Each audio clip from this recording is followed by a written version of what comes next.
तो हेलो दोस्तों, कैसे हैं आप लोग। मैं हूं आपका दोस्त मिंटू प्रजापति और स्वागत है आपका हमारी एक और नई वीडियो में।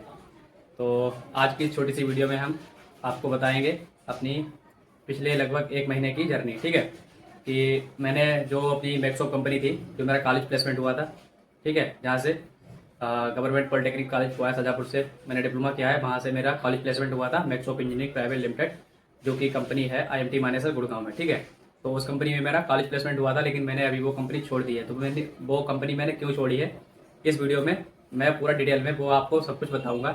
तो ये भी बताऊंगा कि जिन भी दोस्तों का, हमारे भाई लोग हैं जो डिप्लोमा वाले हैं, ITI वाले हैं, बीटेक वाले हैं, ठीक है, उनका अगर उस कंपनी में प्लेसमेंट हुआ है तो उनके लिए वो कंपनी कैसी है, अगर मैंने कंपनी छोड़ी है तो उसका कारण क्या है, क्यों छोड़ी मैंने कंपनी को, वो कंपनी कैसी है, अच्छी है या खराब है, सारे डाउट्स इस वीडियो में हम बताएंगे आप लोगों को। ठीक है, और अगर आपका कमेंट आया तो मैं आपको ये भी बताऊंगा कि मैंने दूसरी कंपनी कौन सी ज्वाइन की है और वो कंपनी कैसी है। ठीक है, उसके बारे में भी आपको बताऊंगा।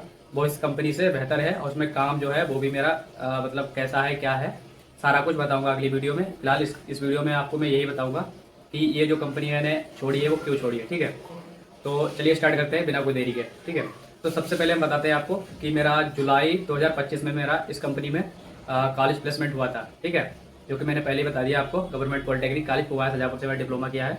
तो वहाँ से मैंने इस कंपनी को प्लेसमेंट के बाद यहाँ ज्वाइन कर लिया था। यहाँ लगभग मेरा 7 से 8 महीने हो चुके थे।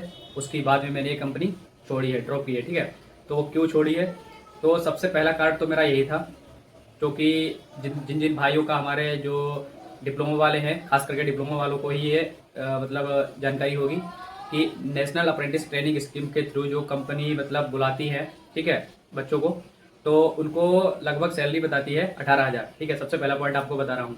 तो जब कॉलेज प्लेसमेंट होता है आपका, तो सबसे पहले वो बता दिए आपको कि 18,000 आपकी सैलरी है। ठीक है, और उसके बाद में क्या होता है कि आपको कंपनी बुला लेती है, चाहे वो मैक्सो कंपनी या कोई भी कंपनी हो। ठीक है, ये कंपनी की प्रॉब्लम नहीं है, एक बात फिर से मैं क्लियर कर दूं कि ये प्रॉब्लम जो है वो कंपनी की नहीं है।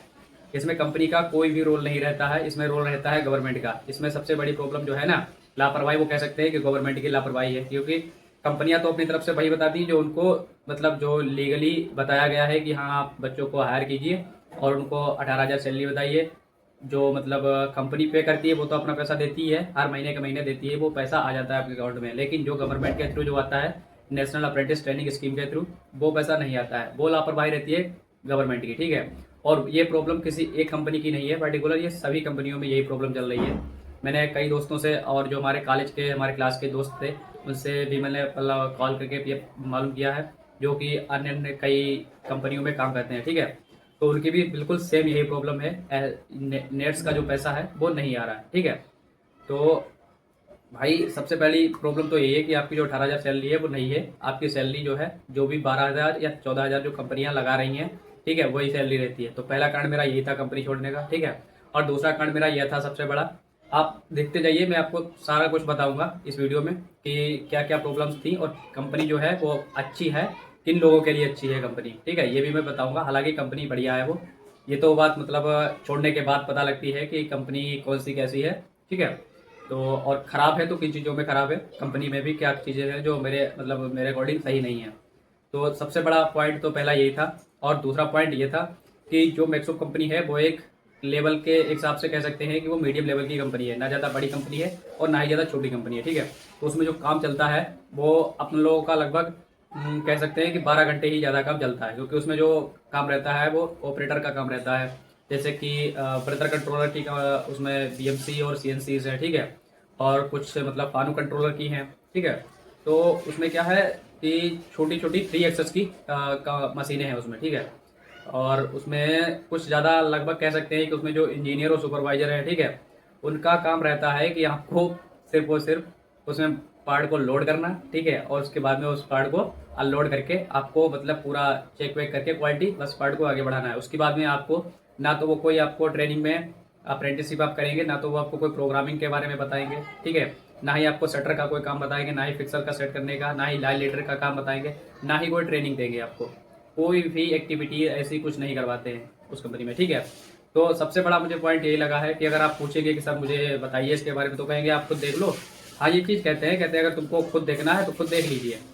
हाँ, और वहाँ के इंजीनियर जो है वो भी कह सकते हैं कि ठीक है, वो तो कहते हैं कि अगर आपको कुछ नहीं पता है तो पूछ लीजिए हमसे, लेकिन सामने पे ही कीजिए। और उसके बाद में जब थोड़ी देर बाद फिर आएंगे, फिर बोल देंगे नहीं कुछ भी मत करो, पीछे से कुछ भी मत करो। और सही बात है यार, इतनी महंगी मशीनें हैं, लगभग 1-1 करोड़ की मशीनें हैं, अगर कुछ हो गया प्रॉब्लम तो उसमें दिक्कत खड़ी हो सकती है। तो ऐसे कुछ कह सकते हैं कि कंपनियों की भी मतलब इसमें प्रॉब्लम्स रहती हैं, और अपने लोगों की भी मतलब थोड़ी बहुत रहती है इसमें प्रॉब्लम्स। क्या है मालूम है कि अगर वो लोग चाहें तो एक ट्रेनर जो होते हैं ना कंपनी में, उनको अगर बता दें कि आप इनको मतलब हफ्ते में 1 दिन या 1 घंटा अगर आप लोग ट्रेनिंग दे दें, ठीक है, कि कंपनी में क्या काम होता है, कैसे क्या चलता है, क्या मशीन में क्या काम रहता है, ठीक है। अब मान लीजिए कोई अगर लाइन लीडर या सुपरवाइजर सेटर है, कोई भी किसी को भी एक बार बता दिया जाए, तो अगर हफ्ते में या दिन में कह सकते हैं अगर 1 घंटे भी दे दे, ठीक है, तो 1 घंटे अगर मशीन की नॉलेज दे दे तो बंदा जो भी मतलब डिप्लोमा वाला लड़का रहता है ना, उनको अच्छी खासी नॉलेज हो जाएगी लगभग 1 साल में। लेकिन ऐसा कुछ नहीं है, मैंने वहाँ पर 7 से 8 महीने काम किया, कुछ भी ऐसा कुछ नहीं सिखाया गया, प्रोग्रामिंग से रिलेटेड कुछ नहीं बताया वहाँ पे, ठीक है। और जहाँ मैं नई कंपनी में काम कर रहा हूँ, जिस कंपनी में, वहाँ ऐसा है, आप वहाँ टूल लगाइए खुद, पूरा प्रोग्राम खुद सेट कीजिए, ठीक है, कोई सेटिंग करनी है वो खुद कीजिए, ठीक है। और वहाँ एक हिसाब से कह सकते हैं ऑटोमेटिक मशीनें हैं सब, ठीक है। उसमें तुम ना तो तुमको कुछ करना रहता है, ईयर मारना, फाइल मारना, ऐसा कुछ नहीं काम रहता है, ठीक है। और सारा कुछ लगभग कह सकते हैं रोबोटिक में काम है, ठीक है, उसमें कंपनी में। तो ये सबसे बड़ा पॉइंट एक तो ये था। सैलरी वाला कह सकते हैं कि अपनी जगह पे ठीक था, लेकिन अगर कुछ बंदा को कुछ सीखने को ही नहीं मिलेगा तो वो क्या करेगा, ठीक है। हम लोग डिप्लोमा वाले हैं, अगर हमको कुछ सीखने को ही नहीं मिलेगा कुछ कंपनी में तो फिर क्या करेंगे काम करके, है नहीं। तो फिर 2 पॉइंट तो ये थे जो कि मैंने अभी आपको बताया, ठीक है। और तीसरा पॉइंट जो मेरे हिसाब से हम कह सकते हैं सबसे बड़ा पॉइंट, सबसे बड़ी प्रॉब्लम जो थी कंपनी छोड़ने की, वो ये था कि मैक्सो कंपनी जो है ना, वो किसी भी बंदे को 12 घंटे से कम काम के लिए मतलब एक हिसाब से कह सकते हैं बुलाती नहीं है। वो सीधे कहते हैं कि हमको 12 घंटे वाले ही बंदे चाहिए, और 12 घंटे से कम काम वाला मुझे नहीं चाहिए। जो भी कहता है कि मुझे 8 घंटे काम करना है, रोटेशनल शिफ्ट में, ABC रोटेशनल शिफ्ट में मुझे काम करना है, ठीक है। जो भी पढ़ाई लिखाई वाला लड़का है ना, तो वो 8 घंटे ही काम करेगा। जिसने कभी काम किया है या नहीं किया है, जिसको पढ़ाई करनी है आगे, कोई भी प्रॉब्लम्स आ रही है ऐसी, तो वो भाई आपको वो 12 घंटे काम नहीं कर पाएगा, उसको और भी मतलब काम रहता है, ठीक है। पढ़ाई भी करनी है, साथ में कपड़े भी धुलने हैं, खाना भी बनाना है, ठीक है। तो भाई सबसे बड़ी प्रॉब्लम मेरी यही थी, कह सकते हैं तीसरी प्रॉब्लम जो कि मैंने अभी बताई है कि 12 घंटे। वहाँ मेरी कंपनी में बात हुई थी, वो लास्ट टाइम लगभग मेरे 7 से 8 महीने हो चुके हैं। उससे पहले मैं बीच बीच में 12 घंटे भी कर रहा था, 8 घंटे भी लगवा ले रहा था।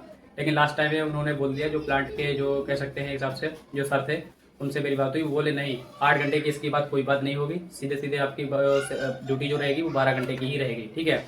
तो मैंने कहा सर 12 घंटे नहीं कर पाऊंगा, तो उन्होंने कहा आपको ज़रूरत भी नहीं है कंपनी की, ठीक है, आपकी ज़रूरत नहीं है कंपनी की।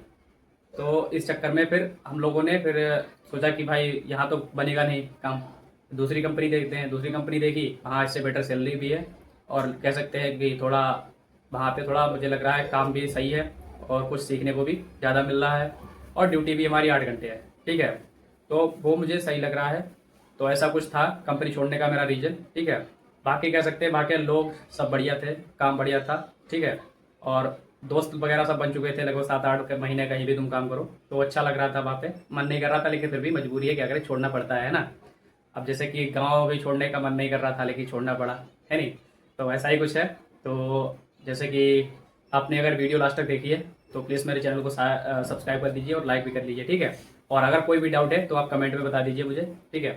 तो इस वीडियो को यहीं पे ख़त्म करते हैं, और अगर कमेंट आया तो आपको बताएंगे अगली वीडियो में कि मैंने जो कंपनी ज्वाइन की है वो कौन सी कंपनी है, कैसी है, उसके बारे में भी मैं सारी चीज़ें एकदम डिटेल में बताऊंगा अगली वीडियो में, ठीक है। तो चलिए इस वीडियो को यहीं पे ख़त्म करते हैं, और मिलते हैं एक और नई वीडियो में। तब तक के लिए जय हिंद, जय भारत।